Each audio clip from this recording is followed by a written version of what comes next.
Dapat dilihat pada tabel yang ditampilkan, merupakan sebuah contoh analisis harga satuan pekerjaan tanah, yaitu untuk pekerjaan galian dan timbunan.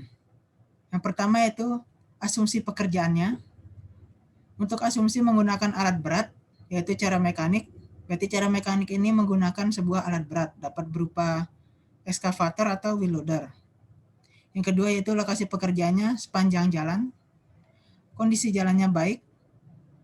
Kemudian untuk jam kerja efektif per harinya 7 jam.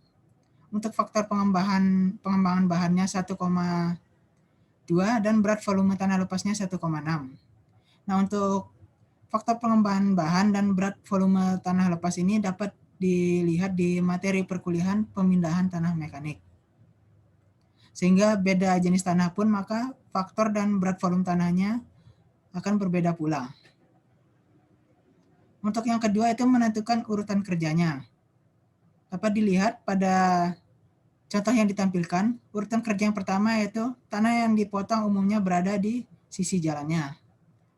Penggalian dilakukan menggunakan alat berat ekskavator.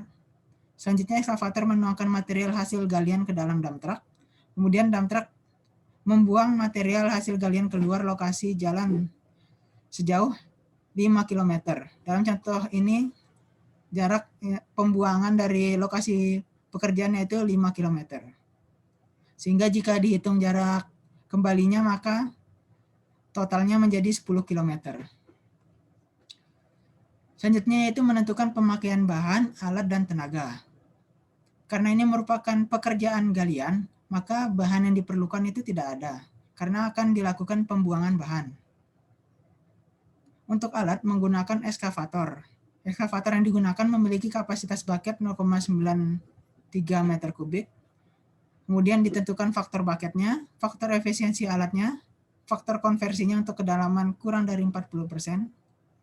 Kemudian dihitung waktu siklusnya, sehingga didapatkan nilai produksi alatnya per jam, yaitu sebesar 39,14 meter kubik per jam. Untuk menentukan koefisien alatnya, maka dapat dilakukan perhitungan yaitu 1 dibagi dengan nilai Q1 atau produksi dari satu alatnya. Sehingga didapatkan nilai koefisien alatnya yaitu 0,0256 jam. Untuk alat berat kedua yang digunakan yaitu dump truck. Untuk dump truck ini sendiri memiliki kapasitas bak sebesar 3,5 ton. Kemudian ditentukan faktor efisiensi alatnya, kecepatan rata-rata muatan, kecepatan rata-rata kosong. Ditentukan waktu siklusnya sehingga didapatkan kapasitas produksi per jamnya yaitu 2,99 meter kubik per jam. Sehingga didapatkan koefisien alatnya sebesar 0,3344 jam. Untuk alat bantunya, merupakan alat-alat bantu kecil berupa skop atau keranjang. Nah, untuk skop atau keranjang ini satuannya berupa lamsam, sehingga tidak perlu dihitung koefisiennya. Untuk lamsam ini dapat langsung ditentukan harganya. Untuk poin yang ketiga yaitu perhitungan dari tenaga pekerjanya. Untuk kebutuhan tenaga yang dibutuhkan yaitu sebanyak 2 orang pekerja dan 1 orang mandor. Sebelum itu dilakukan perhitungan kapasitas produksi ekskavator per jamnya, kemudian ditentukan produksi galian per harinya yaitu sebesar 273,97 meter kubik. Sehingga didapatkan untuk koefisien tenaga pekerjanya 0,0511 dan koefisien tenaga mandornya 0,0256. Kemudian untuk langkah selanjutnya itu menentukan harga-harganya. Nah, untuk tenaganya menggunakan satuan jam, yaitu dari tenaga pekerja dan tenaga mandor. Kemudian untuk koefisiennya dimasukkan di perkiraan kuantitas ini. Untuk harga satuannya ini didapatkan dari HSPK atau harga satuan pekerjaan, bisa berupa harga satuan pekerjaan kota maupun kabupaten. Jadi untuk tiap daerah harga satuan pekerjaannya itu berbeda-beda. Untuk jumlah harga ini merupakan harga satuan dikalikan dengan perkiraan kuantitas. Karena tidak ada bahan yang digunakan, maka jumlah harga bahannya 0.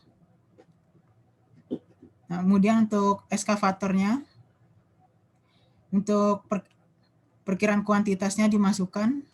Perkiraan kuantitas ini berasal dari koefisiennya. Kemudian harga satuan ini bisa berupa harga sewa alatnya. Nah, jika memiliki alat sendiri, atau jika pelaksana memiliki alat sendiri, maka untuk harga satuannya ini dapat ditentukan sendiri dan tidak berdasarkan dari harga dasar persewaan alat. Untuk jumlah harganya sama, yaitu harga satuan dikalikan dengan perkiraan kuantitasnya. Nah, untuk alat bantu, untuk satuannya lamsam. Nah, karena pada contoh ini alat bantunya tidak dihitung, maka untuk harganya berupa 0. Nah, jika alat bantunya ini dihitung, maka dapat langsung ditentukan harganya. Kemudian untuk jumlah harga tenaga dan bahannya ditotal.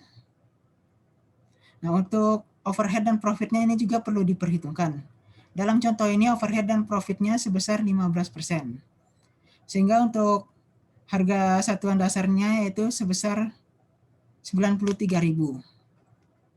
Nah, ini untuk salah satu contoh pekerjaan yaitu pekerjaan tanah. Untuk pekerjaan-pekerjaan lainnya, langkah-langkahnya sama, hanya berbeda dari jumlah tenaga, bahan, dan peralatan yang digunakannya.